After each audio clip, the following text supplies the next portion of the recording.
Personal finance radio personality Dave Ramsey ruffled some feathers not long ago with a rant about safe withdrawal rates. His claim, you can rely on an 8% withdrawal rate in retirement.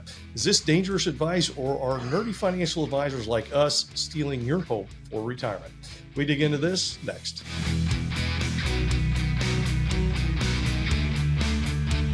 Hello, welcome back to Wealth Wednesday, where we can help you plan for something better as you go forward. If you'd like to see some of our other videos, check out our YouTube channel. That's at Commonwealth Financial. You can also find us on the web at cfswv.com. I'd like to welcome in Vince McManus, financial advisor here in Parkersburg, West Virginia. Vince, I know this is going to be a topic right up your alley, and Dave Ramsey is a polarizing force in the world of personal finance. A lot of the guidance he provides is actually very sound. But this rant on November 2nd left me speechless. Let's talk about what he said. A caller asked Dave about using a 3% withdrawal rate for a 30-year time frame in retirement. Dave's co-host kind of asked him if it should be more like 4 to 5%. Dave actually said, no, it should be closer to 8%.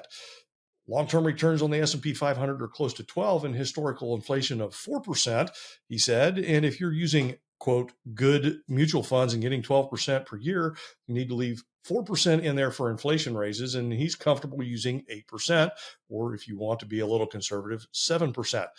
His co-host and the caller actually went on to question this.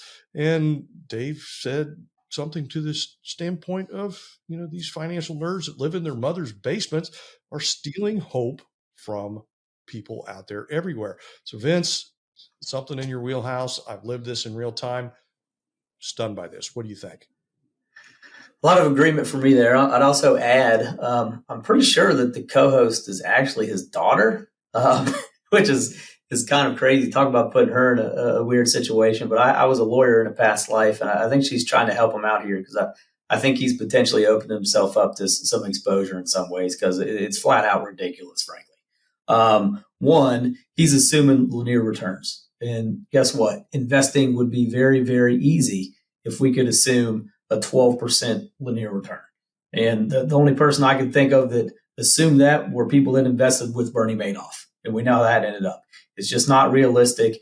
It's not how markets work. And frankly, it's not how life works. In fact, it's stunning because Dave Ramsey is someone who I respect and like the way that he has a no-nonsense approach to personal finance and eliminating debt. But his discussions about the stock market are just like fairy tale. It's gobbledygook. Couldn't stand it. Just stunned that he said that.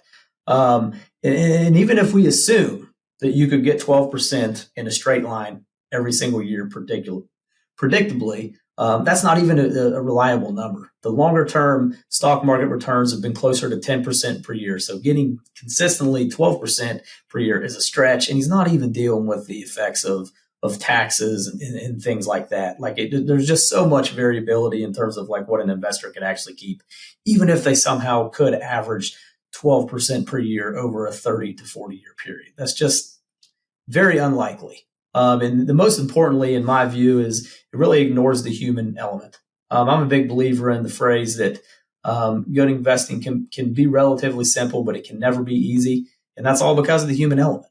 So could you get 10 to 12% per year on average? It is very possible. You could be 100% in stocks and pick some good ones, and maybe you make it there. But that's the only way that's going to happen. And that's really hard for most people to do. And to do that, you have to stomach some really, really bad times. Two of the greatest investors in the history of the world, Charlie Munger and Warren Buffett, have talked about this constantly. Okay, and to go back to 2009, you had a 58% drawdown at one point in S&P 500. Most people were freaking out at that point. Okay, if you invested in the NASDAQ from 1999, you probably would have averaged somewhere, I don't know, maybe 13, 14, 15%. I'm a little bit of a guess there. However, you would have had to deal with, by the end of 2000 to 2002, literally a 90% drawdown. 90, maybe 88. I'm rounding up some. That's like the 1929 market, and that's over a 3-year period. The number of people that can actually deal with that and stay the course, that are actually living and breathing, probably zero. That's just a fact. So it's just nuts to me that people can listen to that and that he can do stuff like that.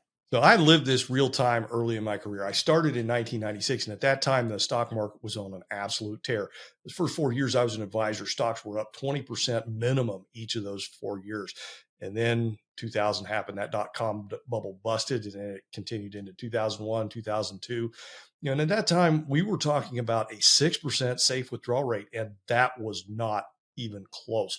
Those people who were taking 6% were in a bad, bad way by the end of 2002. 8% would have been even worse. In fact, had some people that we actually saw go back to work in their 70s because they had started at 8. That 8 became 10, that 10 became 12 or 13, just kept snowballing out of control from there.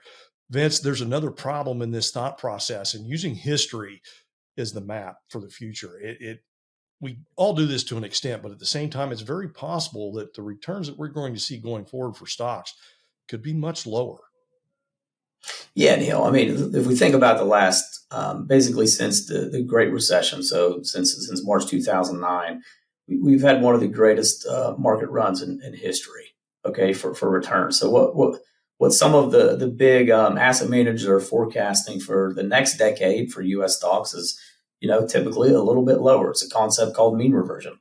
Again, getting us back to that 10% average means, well, we probably have to average a little bit less over the next 10 to 15 years. So Vanguard, their capital market assumptions for the next decade for U.S. equities are between 4 and 6% per year.